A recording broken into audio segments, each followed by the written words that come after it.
Hello, नमस्कार दोस्तों, स्वागत है आप सभी का आपके अपने YouTube चैनल में। आज की क्लास में पढ़ेंगे अपन शब्द रूपांतरण।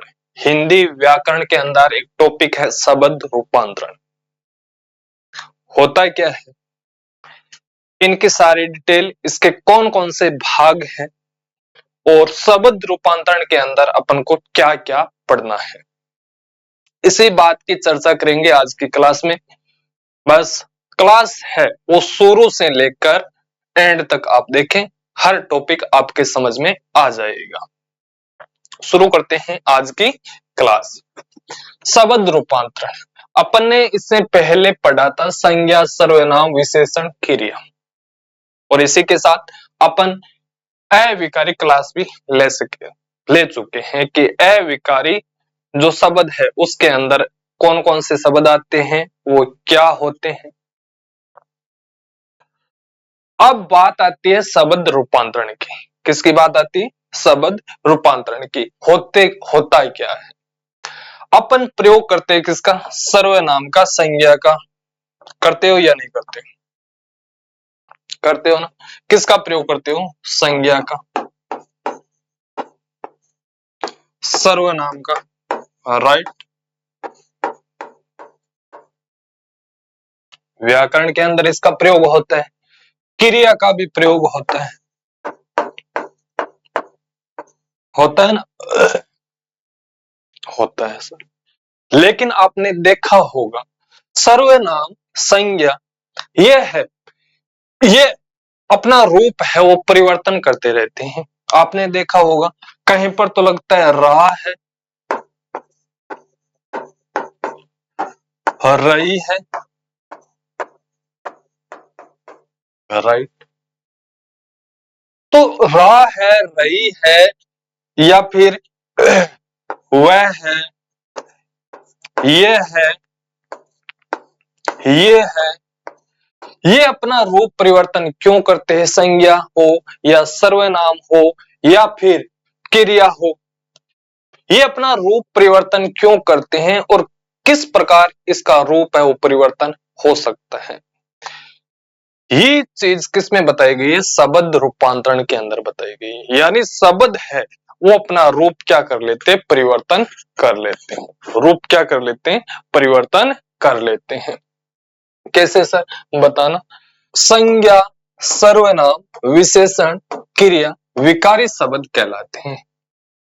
क्या कहलाते हैं? विकारी शब्द कहलाते हैं। और ध्यान दे लेना, हाँ, 4 टॉपिक है विकारी और बाकी सब क्या है? अविकारी। इनका जब प्रयोग होता है तो इनमें क्या हो जाते हैं? प्रयोग के अनुसार परिवर्तन हो जाता है। प्रयोग के अनुसार क्या हो जाते हैं? परिवर्तन हो जाता है। और जिन शब्दों में रूप बदलने के कारण अर्थ में परिवर्तन होता है वो इस प्रकार है। वो कौन है? वो है शब्द रूपांतरण। वो कौन है? शब्द रूपांतरण। और आज की क्लास में एक टॉपिक की अपन चर्चा करेंगे, क्योंकि संपूर्ण टॉपिक है शब्द रूपांतरण का, वो अलग अलग पार्टों में अपन पढ़ेंगे। आज का टॉपिक रहेगा अपना लिंग, जिसको इंग्लिश के अंदर बोलते हो जेंडर। क्या बोलते हो? जेंडर। इस क्लास में अपन ये देखेंगे कि लिंग है उसके कितने प्रकार होते हैं, और वो लिंग है चाहे स्त्रीलिंग हो या पुल्लिंग हो, तो स्त्रीलिंग से पुल्लिंग अपन शब्द कैसे बना सकते हैं या पुल्लिंग से स्त्रीलिंग कैसे बना सकते हैं, ये चर्चा करेंगे आज की क्लास में। तो शुरू करते हैं शब्द रूपांतरण का पहला टॉपिक और देखते हैं कि शब्द रूपांतरण के अंदर कौन कौन से टॉपिक हैं। शब्द रूपांतरण, इसको 4 भागों में विभाजित किया है। कितने भागों में? 4 भागों में विभाजित किए हैं। कौन कौन से भाग है? पहला है लिंग। पहले कौन सा है? लिंग है। कोई भी शब्द है उसमें परिवर्तन हो रहा है तो पहला परिवर्तन किसके कारण होगा? लिंग के कारण होगा। किसके कारण? लिंग के कारण। कितने प्रकार होते हैं इसके? सर ऐसे तो इसके 3 प्रकार है, लेकिन अपन को 2 प्रकार याद रखने हैं, पुल्लिंग और स्त्रीलिंग। पुल्लिंग और स्त्रीलिंग। पुल्लिंग और स्त्रीलिंग। नपुंसकलिंग है वो एक बार छोड़ दो। कितने प्रकार है? पुल्लिंग और स्त्रीलिंग, 2 प्रकार है सर। शब्द है वो किसके अनुसार लगेगा, या तो पुल्लिंग के अनुसार या फिर स्त्रीलिंग के अनुसार। शब्द में क्या हो जाएगा, परिवर्तन हो जाएगा। अगला है इसका वचन। अगला कौन सा है, वचन। कि भैया व्यक्ति एक है, वस्तु एक है या अनेक है, एक है या अनेक है। तो इसके कितने प्रकार हैं, एक वचन या बहुवचन, एक वचन या बहुवचन, एक वचन या बहुवचन। वचन के कितने प्रकार है, एक वचन या बहुवचन। फिर है कारक। क्या है, कारक। कारक है, इसको अलग अलग भागों में प्रकार किया गया है। पहला है कर्ता, कर्म, करण, संप्रदान, अपादान, संबंध, अधिकरण, संबोधन। ये है, ये अपन को किसके अंदर पढ़ना पड़ेगा, कारक के अंदर पढ़ना पड़ेगा। अगला है काल। अगला क्या है, काल। और काल का दूसरा नाम है समय। काल का दूसरा नाम क्या है, समय। और समय को इंग्लिश के अंदर बोले तो टाइम कहा जाता है। कितने प्रकार का हो सकता है, तीन प्रकार का हो सकता है। एक तो जो बीत गया वो क्या कहलाएगा, भूतकाल। एक जो चल रहा है अभी वो क्या कहलाएगा, वर्तमान काल। और एक जो आने वाला है वो क्या कहलाएगा, भविष्य काल। क्या कहलाएगा, भविष्य काल। ठीक है सर, कितने काल होते हैं, तीन काल होते हैं, वर्तमान, भविष्य काल और भूतकाल। अगला है वाच्य। अगला क्या है, वाच्य। कौन कौन से, तीन वाच्य है, कृत वाच्य, कर्म वाच्य और भाव वाच्य। ये है चार टॉपिक है, ये शब्द रूपांतरण के अंदर अपन को पढ़ना है। किसके अंदर, शब्द रूपांतरण के अंदर पढ़ना है। और ये टॉपिक बहुत महत्वपूर्ण है हिंदी व्याकरण के लिए, है ना। इसको यदि नहीं पढ़ोगे तो न ही आपके सर्वनाम है, संज्ञा है, विशेषण है, प्रत्यय है, वो किसी काम का नहीं है। चारों के चारों इसके अनुसार लागू होते हैं और यहीं से क्वेश्चन बनते हैं। वो भी आगे देखेंगे कि क्वेश्चन कैसे बनते हैं। पहला है अपना लिंग। होता है क्या है, लिंग होता है क्या है, कह दोगे आप सर एक तो स्त्रीलिंग पुल्लिंग, नहीं, होता है क्या है लिंग, यही तो बात है। होता क्या है लिंग, वास्तव में क्या होता है, लिंग शब्द का अर्थ है चिन्ह या पहचान। क्या है, पहचान। लिंग का दूसरा नाम है पहचान। किसकी पहचान कराता है, ये शब्दों के रूप की पहचान कराता है। किसका, शब्दों के रूप की पहचान। व्याकरण के अंतर्गत लिंग उसे कहते हैं जिसे किसी विकारी शब्द के, किसी विकारी शब्द के स्त्री या पुरुष जाति का होने का क्या कराता है, बोध कराता है। विकारी शब्द अभी मैंने बताया कौन कौन से हैं, संज्ञा। और ये टॉपिक कंप्लीट पढ़ चुके हैं, आपने नहीं देखा है तो पीछे क्लास है वो अपन ने ले चुकी है, या उसका लिंक है इस क्लास के अंदर आपको मिल जाएगा। संज्ञा, सर्वनाम, विशेषण और क्रिया। और क्या होगा, क्रिया। ये चार टॉपिक है, ये किसके अंदर पढ़ा जाता है, विकारी शब्दों में पढ़ा जाता है। कौन से शब्दों में, विकारी शब्दों में पढ़ा जाता है बाबू। हिंदी भाषा में लिंग के प्रकार की बात करें तो कितने प्रकार होते हैं, दो प्रकार होते हैं, पुल्लिंग और स्त्रीलिंग। पुल्लिंग और स्त्रीलिंग, पुल्लिंग और स्त्रीलिंग। ठीक है सर। पुल्लिंग क्या होते हैं, जिस विकारी शब्द की पुरुष जाति का बोध होता है। यानी ये चार नाम है, कौन से हैं, विकारी हैं। कौन से, विकारी शब्द है। और इन्हीं शब्दों में किसका बोध हो, पुरुष का बोध हो। किसका बोध हो, पुरुष का बोध हो। विकारी शब्दों के अंदर संज्ञा, सर्वनाम, विशेषण, क्रिया के अंदर पुरुष का यदि बोध हो रहा है, पुरुष का भाव आ रहा है, तो वहां पर कौन सा शब्द होगा, पुल्लिंग होगा। क्या होगा, पुल्लिंग होगा। जैसे, जैसे पुरुष का कोई भी नाम है, मेघ है, जल है ना, चाचा है, भाई है,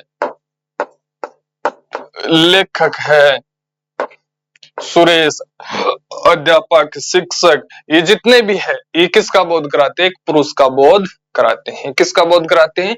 पुरुष का बोध कराते हैं। अब छोटी सी एक बात मैं पूछूं आपसे कि जो चंद्रमा है, कौन?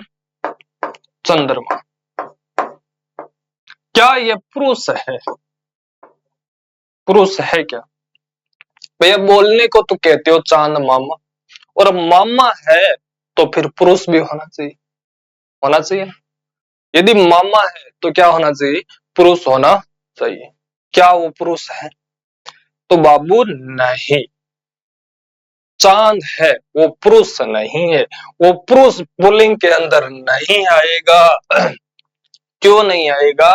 क्योंकि उसके गुण है, चांद के जितने भी गुण है वो स्त्री के गुण है। किसके गुण है? स्त्री, महिला के गुण है। जैसे जैसे दिखने में कैसा है? सुंदर है, शांत है, ठंडा है ना, चमकीला है, क्या फैलाता है? रात को रोशनी फैलाता है। ये गुण है सारे के सारे महिला के हैं। असल में होता तो नहीं ऐसा, महिलाएं हैं वो कभी शांत नहीं होती, होती क्या ना। हाँ, एक दूसरे की बातों में लगी रहती है, वो कभी चुप नहीं रहती, ये उनका गुण है। लेकिन ऐसा न कहकर जो महिलाएं होती है उनका व्यवहार शांत होता है पुरुष की तुलना में, ऐसा कहा जाता है। और शांत रहना किसका काम है? चंद्रमा का। इसके विपरीत में देखो सूर्य को। किसको देखो? सूर्य को। क्या सूर्य शांत रहता है? आग लगा देता है सूर्य। क्या लगा देता है? आग लगा देता है। देखा है क्या सूर्य को कभी शांत? घरों के अंदर भागना ही पड़ता है ना। जब सूर्य की किरण निकलती है, तेज होती है, तो घरों के अंदर छाया ढूंढनी पड़ती है। कोई पेड़ पौधा मिल जाए तो थोड़ा आराम भी कर लो, होता है ना ऐसा जी। लेकिन रात के समय में छाया देखनी पड़ती है क्या? नहीं देखनी पड़ती। तो ये चंद्रमा है, ये किस में गिना जाएगा? महिला में, स्त्रीलिंग में गिना जाएगा। ये इस बात का ध्यान में रखना है। यानी गुणों को देख लिया करो। कोई महिला है जिसमें महिला के जैसे गुण दिखे आपको, तो निश्चित रूप से स्त्रीलिंग होगा। और जो तेज हो, पुरुष की भांति हो, क्या हो? पुरुष की भांति हो, तो निश्चित रूप से क्या होगा? पुल्लिंग होगा। क्या होगा? पुल्लिंग होगा। बात समझ में आई होगी। आगे बात करते हैं कौन से? स्त्रीलिंग के। कौन सी बात करते हैं? स्त्रीलिंग की। ये क्या होता है? जिसमें विकारी शब्द के स्त्री जाति का बोध होता है। वही चार टॉपिक आपको याद रखना है: संज्ञा, सर्वनाम, विशेषण और क्रिया। उन चारों नामों में यदि स्त्रीलिंग का, स्त्री के गुणों का यदि बोध हो रहा है तो निश्चित रूप से क्या होगा? स्त्रीलिंग होगा बाबू। क्या होगा? स्त्रीलिंग होगा। जैसे मेज, क्या है? मेज है।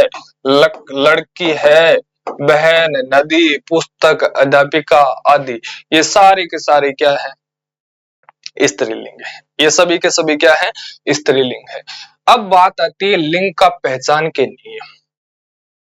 लिंग के पहचान के नियम, ये नियम क्या है? ध्यान दो। लिंग के पहचान के नियम। लिंग की पहचान शब्दों के व्यवहार से होती है। कुछ शब्द पुल्लिंग रहते हैं तो कुछ शब्द क्या होते हैं? स्त्रीलिंग भी रहते हैं। हमेशा लिंग की पहचान तभी होती है कि उसका व्यवहार है वो महिला के जैसा है या फिर पुरुष के जैसा है। यानी कोई भी शब्द है, उसका व्यवहार है वो महिला के जैसा है या फिर किसी लड़के के जैसा है या पुरुष के जैसा है।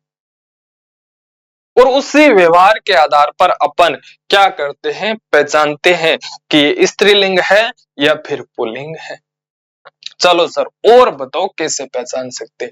यहाँ पर वो कुछ मैं आपको बताता हूं कि कौन सा स्त्रीलिंग होगा और कौन सा पुल्लिंग होगा। यदि दिनों और महीनों के नाम हो, कौन कौन से? दिन और महीनों के नाम हो तो हमेशा क्या रहेंगे? पुल्लिंग रहेंगे। क्या रहेंगे? पुल्लिंग रहेंगे। दिन और महीनों के नाम हो वो हमेशा क्या रहेंगे? पुल्लिंग होते, जैसे सोमवार, चैत्र, आषाढ़ आदि। ये सारे के सारे क्या है? पुल्लिंग शब्द है। सभी क्या है? पुल्लिंग शब्द है। बदलने का काम ही पुरुष का होता है। और महीना है, वार है, वो हर दिन बदलता रहता है। होता है या नहीं होता?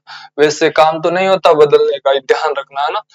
पर्वत एवं पेड़ों के नाम, जितने भी पर्वत है आपको मिलेगा, उनका क्या नाम है?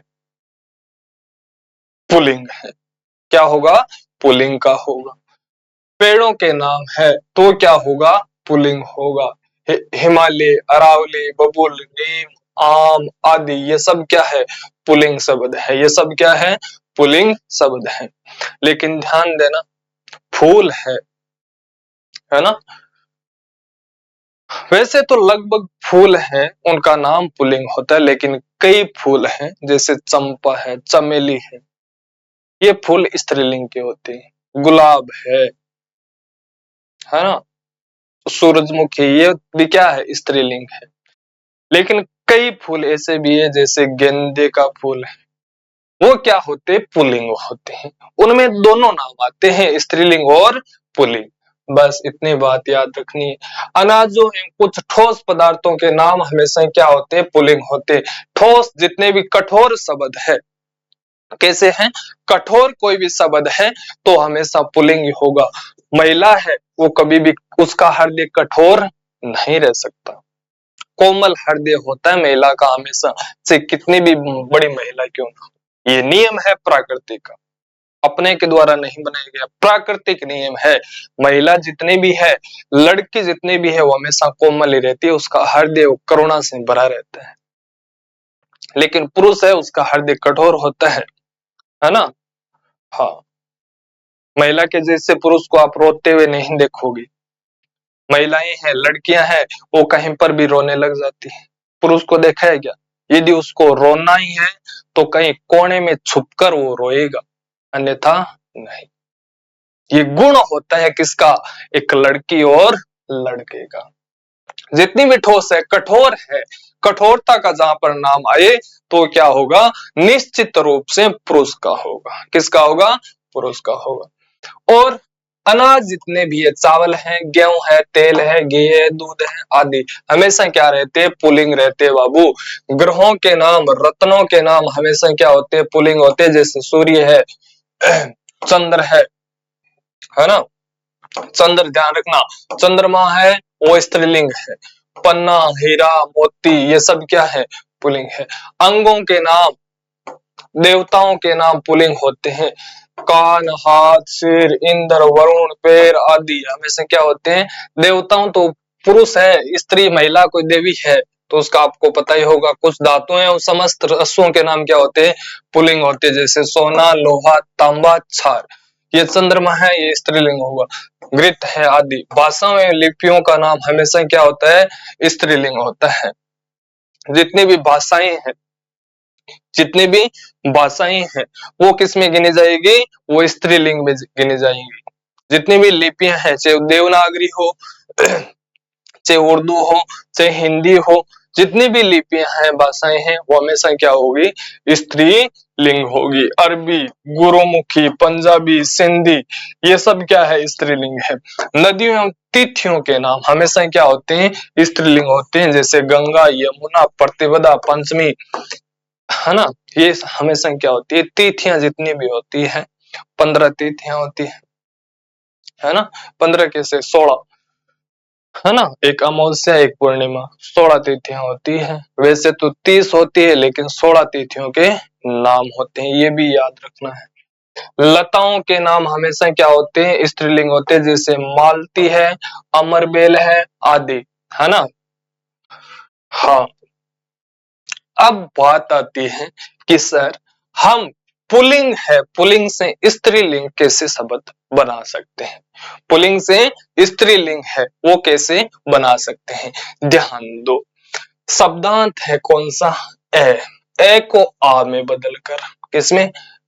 कोई भी शब्द आखिरी में ध्यान रखना, शब्द है उसका आखिरी वर्ण है वो यदि ए है और उसके आगे में क्या कर दूं, आ कर दूं, उसकी जगह क्या कर दूं, आ, तो कई शब्द ऐसे हैं जो क्या हो जाते हैं, पुल्लिंग से स्त्रीलिंग हो जाते हैं। जैसे सर उदाहरण बताओ, छात्र है तो छात्र में आ की मात्रा यदि लगा दूं तो क्या बन जाएगा, छात्रा बन जाएगा। क्या बन जाएगा, छात्रा बन जाएगा। ठीक है।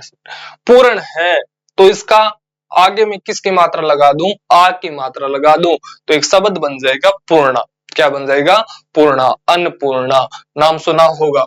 सुत है, क्या है, पवन सुत, सुना है ना नाम, पवन सुत। सुत का मतलब होता है पुत्र, और यदि इसके आगे आ की मात्रा में लगा दूं तो नाम बन जाएगा सुता। क्या नाम बन जाएगा, सुता नाम बन जाएगा।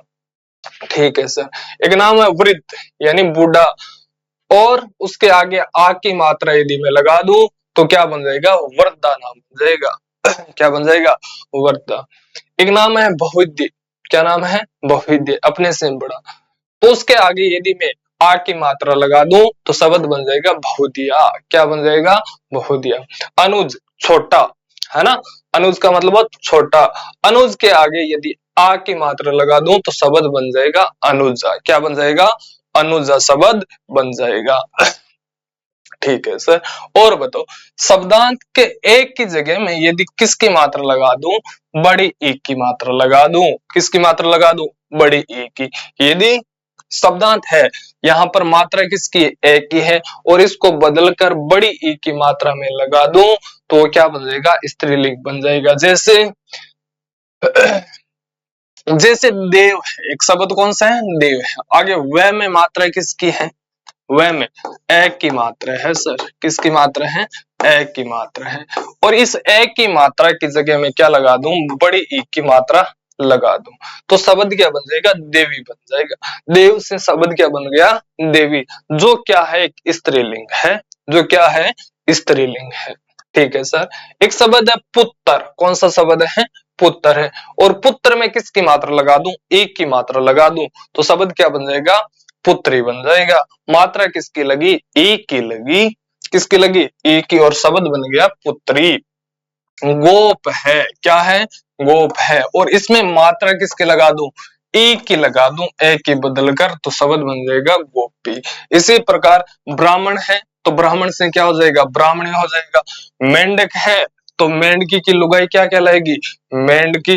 दास है, भगत है, क्या है, दास है, तो उसकी महिल जो पत्नी होगी वो क्या कहलाएगी, दासी कहलाएगी, है ना।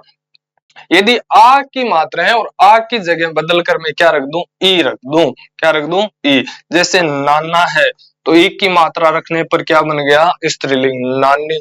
लड़का है तो क्या बन गया, लड़की। घोड़ा है तो क्या बन गया, घोड़ी। बेटा है तो बेटी, रस्सा है तो रस्सी, चाचा है तो चाची। इस प्रकार से अपन क्या बना सकते हैं, स्त्रीलिंग बना सकते हैं। जैसे और भी शब्द है, बूढ़ा है तो क्या बन जाएगा, बुढ़िया। चूहा है तो चुहिया, कुत्ता है तो कुतिया, लोटा है तो लुटिया, बेटा है तो बेटिया, चिड़ा है तो चिड़िया। प्रति क की जगह में क्या लगा दूं, का लगा दूं। अब ध्यान देना, क शब्द है, मेरे पास शब्द कौन सा है, अंतिम, शब्द के अंतिम वर्ण में क है, और क की जगह में मुझे क्या लगाना है, का लगाना है। तो बालक है, बालक की जगह में क्या लगा दूं, बालिका लगा दूं तो स्त्रीलिंग हुआ या नहीं हुआ, हो गया सर। लेखक है, लेखक में क्या लगा दूं, लेखिका लगा दूं। नायक है तो क्या लगा दूं, नायिका लगा दूं। पाठक है तो क्या लगा दूं, पाठिका। गायक है तो क्या बन जाएगा, गायिका बन जाएगा। दूसरा है, कई प्रत्यय जोड़कर अपन स्त्रीलिंग शब्द बना सकते हैं। क्या जोड़कर, प्रत्यय जोड़कर स्त्रीलिंग बना सकते हैं। जैसे एक प्रत्यय है आनी, कौन सा है, आनी। देवर है तो देवर का क्या हो जाएगा, देवरानी। चौधरी है तो क्या हो जाएगा, चौधरानी। सेठ है तो सेठ का क्या हो जाएगा, सेठानी हो जाएगा। बहू है तो बहू का क्या हो जाएगा, बहानी हो जाएगा। जेठ है तो जेठ का क्या हो जाएगा, जेठानी हो जाएगा। यहां तक तो ठीक है। अगला है नी प्रत्यय लगाकर, कौन सा प्रत्यय लगाकर, नी प्रत्यय लगाकर। शेर है तो शेर के आगे क्या जोड़ दूं, नी जोड़ दूं। नी एक शब्द का नाम है, प्रत्यय है वो अपने एक क्लास लेंगे अलग, उसमें पढ़ लेंगे डिटेल वाइज, कोई दिक्कत नहीं है। शेर है तो शेर के आगे क्या लगा दूं, नी प्रत्यय लगा दूं। मोर है तो मोर के आगे क्या लगा दूंगा, मोरनी लगा दूंगा। नट है तो आगे नी प्रत्यय जोड़कर शब्द बना दूंगा नटनी, जो क्या हो जाएगा, स्त्रीलिंग हो जाएगा। सिंह है सिंहनी, ठाकुर है ठाकुरानी, बेल है बेलनी, हंस है हंसनी। अब है, अब कई शब्द है, कई शब्द में कौन सा प्रत्यय, इन्नी प्रत्यय, ध्यान रखना कौन सा प्रत्यय, इन्नी प्रत्यय। ये ऊ की मात्रा हटा देना, एक की जगह कौन सा प्रत्यय, इन्नी प्रत्यय जोड़ दूं। कौन सा जोड़ दूं, इन्नी। जैसे बंदर है तो क्या कर दूं, बंदरनी कर दूं। स्वामी है तो क्या कर दूं, स्वामिनी कर दूं। उसी प्रकार इन प्रत्यय है, कौन सा प्रत्यय, इन प्रत्यय। तो यहां पर जो शब्द है माली, कौन सा शब्द है, माली। और माली में क्या जोड़ दिया, इन जोड़ दिया। प्रत्यय क्या जोड़ दिया, इन। और ध्यान रखना प्रत्यय हमेशा, प्रत्यय हमेशा शब्द के अंतिम में जोड़ा जाता है, शब्द के अंतिम में। और जो पहले जोड़ा जाता है, पहले जोड़ा जाता है उनको उपसर्ग कहते हैं। उनको क्या कहते हैं, उपसर्ग कहते हैं। इस बात को ध्यान में रखना है। ठीक है सर, रख लेंगे, कोई दिक्कत नहीं है। इसी प्रकार नाई है तो क्या हो जाएगा, नाइन। कुंभार है तो कुंभारिन, सुनार है तो सुनारिन, आइन प्रत्यय जोड़कर। उसी प्रकार कौन सा प्रत्यय जोड़ दूंगा, आय। चौधरी है तो क्या हो जाएगा, चौधराइन। ठाकुर है तो ठाकुराइन, मुंशी है तो मुंशियाइन, है ना। इस प्रकार शब्द क्या हो जाएंगे, बढ़ते जाएंगे। इस प्रकार वान प्रत्यय है, वान के स्थान पर क्या जोड़ दूं, वती जोड़ दूं। गुणवान है तो क्या हो जाएगा, गुणवती। पुत्रवान है तो पुत्रवती, भगवान है तो भगवती, बलवान है तो बलवती, भाग्यवान है तो भाग्यवती, सत्यवान है तो सत्यवती, श्रीमान है तो श्रीमती, बुद्धिमान है तो बुद्धिमती, आयुष्मान है तो आयुष्मती, कर्ता कर्त्री, नेता नेत्री, दाता दात्री, त्रि प्रत्यय जोड़कर ये शब्द बनाए गए हैं। खरगोश मादा है, खरगोश, यानी पूर्व में मादा शब्द लगा दो। पूर्व में क्या लगा दूं, मादा शब्द लगा दूं, है ना, या नर लगा दूं, फिर भी क्या हो जाएगा, भालू मादा भालू, भेड़िया मादा भेड़िया। इस प्रकार भी मैं स्त्रीलिंग बना सकता हूं। अब है कई भिन्न रूप वाले, अलग अलग। जैसे कवि है, कवि का क्या बन जाएगा, कवियत्री बन जाएगा। वर का क्या बन जाएगा, वधु बन जाएगा। विद्वान का क्या बन जाएगा, विदुषी शब्द बन जाएगा। विद्वान है, कौन सा है, विद्वान। उसका यदि स्त्रीलिंग बनाना है, कोई महिला विद्वान है तो उनको कहेंगे विदुषी, है ना। वीर है वीरांगना, मर्द है तो औरत, साधु है तो साध्वी, बैल है तो गाय है, नर है तो नारी है, दूल्हा है तो दुल्हन है, राजा है तो रानी है, युवक है तो युवती है, ससुर है तो सास है, पुरुष है तो स्त्री है, भाई है तो भाभी है। इस प्रकार आप क्या बना सकते हो, पुल्लिंग से स्त्रीलिंग बना सकते हो। और इसके विपरीत आप यदि कर दोगे, है ना, ये प्रत्यय जितने भी लगाए इनको हटा दोगे तो क्या बन जाएगा, पुल्लिंग बन जाएगा। क्या बन जाएगा, पुल्लिंग बन जाएगा। यहां तक बातें समझ में आ गई होगी। ये था अपना एक छोटा सा चैप्टर, कौन सा, लिंग का, जिसको प्रेम से कहते हैं जेंडर। और ये पढ़ना बहुत जरूरी है ना। अगली क्लास में फिर से मिलेंगे, प्रेम से पढ़ते रहें, कोई दिक्कत नहीं है ना। क्लासें हैं अपनी लगातार आ रही है, और जितनी क्लासें आपने अभी तक नहीं देखी है तो जो पहले क्लासें अपन पढ़ चुके हैं उनको एक बार जरूर देखिए, कुछ ना कुछ आपको समझ में वहां पर आएगा। ऐसी कोई चीज नहीं है जो समझ में नहीं आएगी, जरूर आएगी यदि आप पढ़ोगे तो, मन लगाकर पढ़ोगे तो। धन्यवाद, मिलते हैं अगली क्लास में। जय श्री राम।